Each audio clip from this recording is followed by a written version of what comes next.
Thank you very much. We have got, this is without a doubt, I know people tend to say this wherever they go, but this is our favorite place to screen this film. Yeah. Because these guys are the only guys who get it looking the way it was when we shot it and sounding the way it sounded when we were mixing it. And the sound was better here than in LA or London. Coming through all the speakers. So whatever you hear about LA and London, forget it. Yeah, you're the best version ever. This is it. So why don't we do a round of applause for the leader.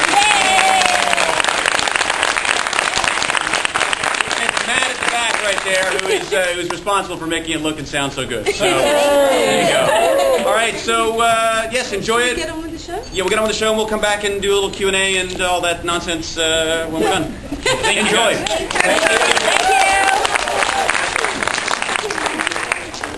Thank you so much for coming. Thank you so much for sitting with us.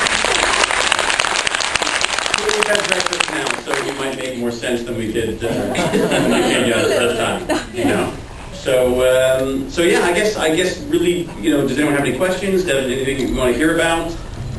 Yes. What makes you so awesome?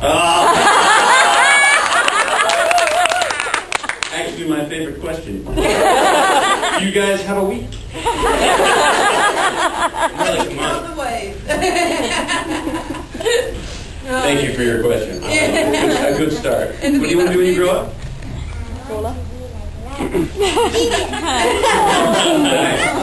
That's very good. Well, genius is a good thing to go for. Yes, sir. We have a little bit of a trouble with Harry from Hitchcock in there. Yes. We watched so much. I made Jane watch so many films before we did this. I mean, Hitchcock, Pink Panther. Yeah, Hitchcock, Pink Panther.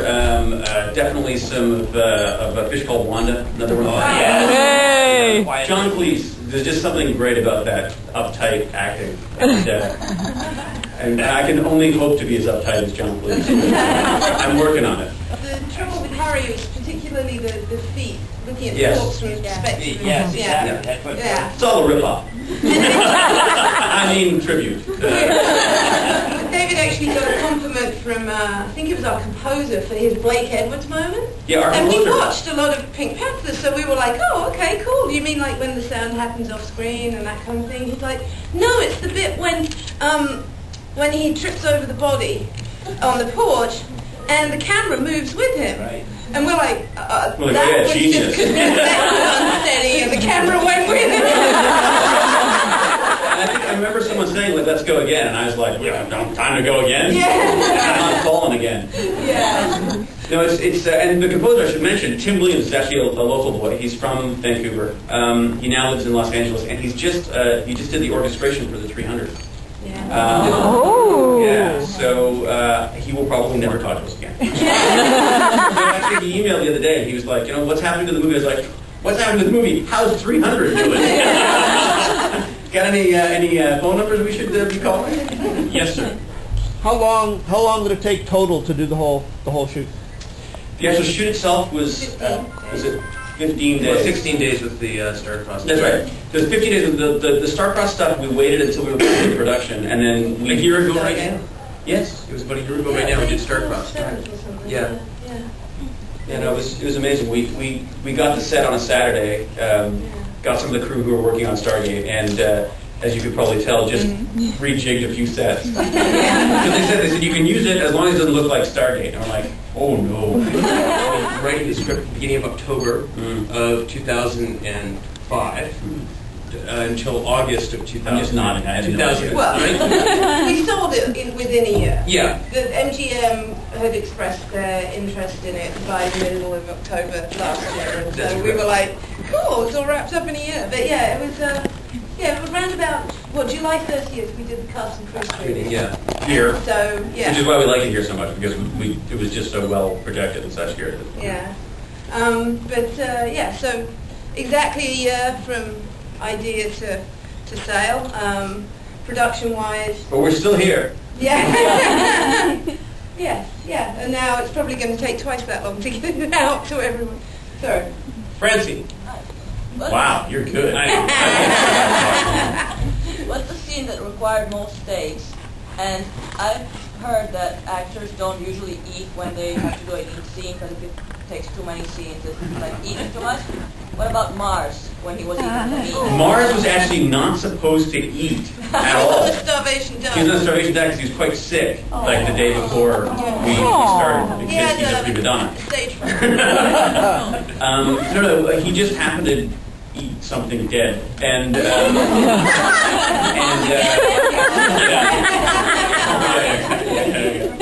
he's not dead yet. So he was a bit wobbly for the first couple of days. So he wasn't supposed to eat anything but dry food, and we had the big meaty scenes. So definitely the stuff with the dog, generally the stuff with Paul and the dog took the most takes, I think. You know, just trying to get Paul to do what you want, trying to get the dog to do it. There's a little bag of cookies for the dog, there's a little bag of cookies for Paul. Paul, look over here, look over here. Lady at the end in the red. Is the movie going to get a general theatrical release, or is it going to be straight to DVD? Well, there's no plans for theatrical right now, other than these kind of things, which we're hoping to get it a little wider. I mean, I think at some point, just because I don't want to hold it back from people who we love the idea of coming in, you know, and showing it to you guys and getting to talk to you and all that kind of stuff. Make an event out of it, because I think that's nowadays going to see a film. I feel like it needs to be an event to get people to go and see it. I don't go and see films unless it's like, you know, I'm going to go with like 10 geeks and see the next Raiders of the Lost Ark or something. You'll be there too, huh? Just so old. I don't know how you're going to, you know, keep dropping his whip and stuff.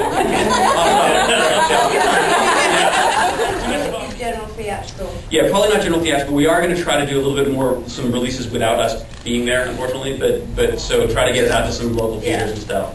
So do keep, the main thing is if you want to help, which we really appreciate, I know most of you already have, go to the website, dogsbreakfastmovie.com or dgeek.com if you're a real nerd, and we'll let you know.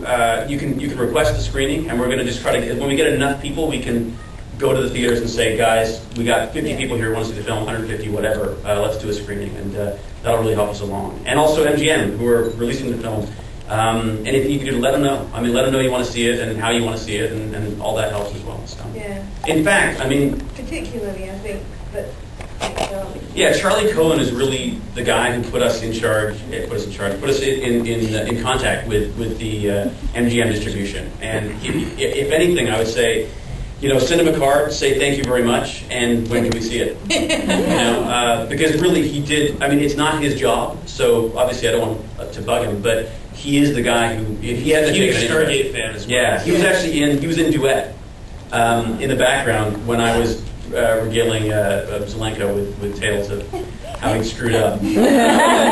And he's actually in the background looking a little stiff. But he was president of production or something. Yeah, corporate development and finance. And we get emails like, you know, how can we dress Mars up to look like a wraith and get him on the show? Like a little cotton wool, maybe? Some extra Just go with that, right in the middle of it. First of all, I thought you were really good. That was fantastic. Oh, thank you. Okay. I wanted to know how you came up with the idea for this movie, because I noticed that you wrote it. Well, that was really Jane and I. Jane's the one who really put this. I said, like, what do we got? We got a dog, sister, me, a house, Paul, and a house. Right. We got lost. Yeah.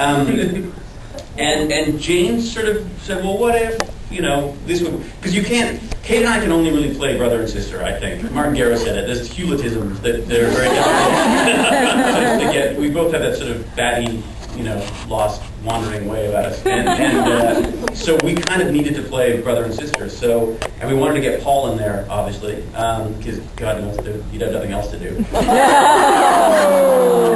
The poor guy wandering around lost. They, you know, anyway. So we really wanted to write a part for Paul as well, and it just seemed it came out of what was available, and then it just sort of went from there. I mean, it's funny. My little sister said it reminded her of the first film I did, which is Pin. Just because it's the same. There's a section in there about trying to knock off your fiance. So it's obviously it's a theme that quite as fun on this. I think we all learned on this film is that mistakes make the movie. You can go two ways. Unavoidable. Yeah, there are things you can control. There are things you can't control. And honestly, I think the things you can't control make for such a better film if you can incorporate it. Embrace them and just work with them. The whole sequence with the dog and the boat wandering through the backyard, that was not planned. We were going to go and shoot on the lake. There were going to be shots on the lake and a little rowboat and stuff. Which is actually what we're doing on Tuesday for Stargate. I didn't think about it. But the lake, it had been raining for 40 days. The lake was now in the backyard, so The lake kept moving up the property. Yeah. literally. In the end credits, you see the full length of the yard because literally we'd had 2 days of That's what dry it's at the end supposed of to the look like. shoot, and that was how it was meant to be. And so we'd actually done a scout to get all the cameras down a path down the side, and then wiggle our way across and get to a place where they could shoot David out on the lake. And then They were terrified of me in the boat for some reason. Convinced that I was going to be an idiot, and throw himself into the water or something. Yeah. if it's funny, I'll do it. That's why we were worried. Or take my clothes off and leave it yeah. So by the time we came to Looked shoot pretty. it was halfway up the yard, basically where the reeds sort of started. So we just, it was the whole thing was, David would be wading and then Mars would run across and show you just how shallow it was. That was all purely fortuitous accident. Yeah, but it's like the falling down stuff and the camera wobbling. You sort of look at it and you go, oh, I couldn't, there's no way I'm smart enough to think of that. But it worked. It worked, Another perfect example to me is, and another reason why making a movie is about all of us, it's not about one person's decisions. In the trailer, the scene at the window with the 2 screens, open the screen, that was 2 takes. I was like, okay, I don't like that scream, I want to do another scream, so we just did it 2. Well, the editor didn't know that, and he kept it in there, and I was like, I watched it, I was like, silly editor, those are 2 different takes. But we're killing ourselves, and we're like, all right, I guess that's it. I mean, it helps to have a comic genius. But that was the editor, was the comic genius. So that corner. If it was easier or harder writing the script than you thought it would be? Let me answer the last one first. It was surprisingly easy once you got the skeleton of a story. Once you've worked out the story, knocking out the script is actually quite easy. The hardest part, I find, is working out the details of the story. Because whether you want to or not, there's a structure to. What are you playing? Oh, a clock. Once you've got that structure, it's quite easy to sort of fill it out, and then it's just a matter of the amount of time you have to sort of tweak it and get it right. But why don't I ask you guys about favorite scenes, though? I mean, that's. I was just going to say that we did very specifically map out. Like, I can't stand movies where there's leaps of logic or just gaps in the. Well, why did he go in there? She's like the logic Nazi. I just tried to be so that was big deal. He couldn't be in that room and at the same time. He won't be there. So that was. We did map it out pretty carefully, but he's the. But she was brutal. I mean, she was like literally. You'd be like, that's my script, and she'd be like, nope. No, and you'd have to go back and change it because I know that she represents you guys. I mean, she is going to catch these things, and there's nothing worse coming out of a movie going feeling like you've been cheated, or that they've missed something, or So if you see us missing something, don't tell us. My favorite scene was with David when he takes the ball in the background. Yeah. Yeah. Just runs down the yard. That was one of my least favorite scenes because I was just so worried for David. Well, the stunt Bam Bam came out. He was like, "Oh my God, man!"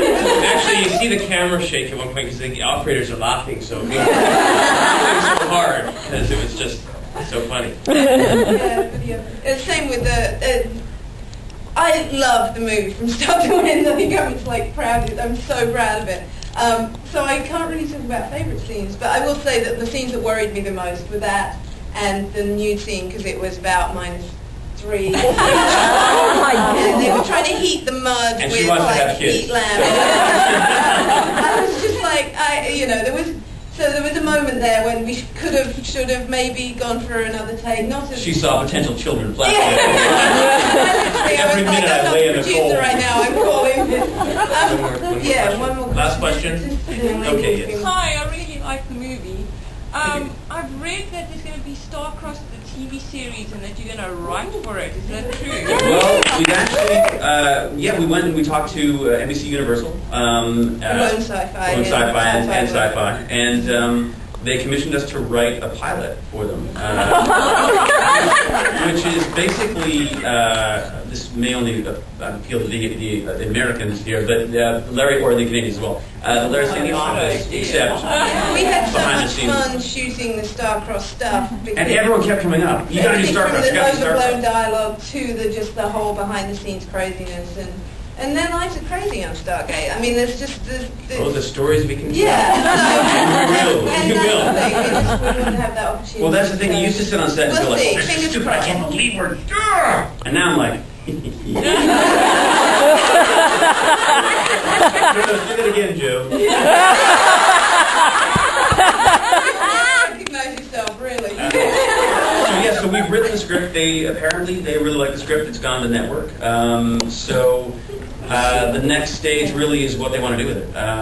That could be obviously I'm a little busy right now with Stargate, and so we'll see where they go with that. But another one, if you want to see it, let them know. Never Mark Stern and Nora O'Brien. Yeah. Nora O'Brien, who literally is just the sweetest woman on the face of the planet. I have no idea how she's running a network. It's kind of scary. Again, thank you so Thank you very much. much. Thank you. Hey, Lawrence, do people taste like chicken? Yeah, we're going to have to run so that other people can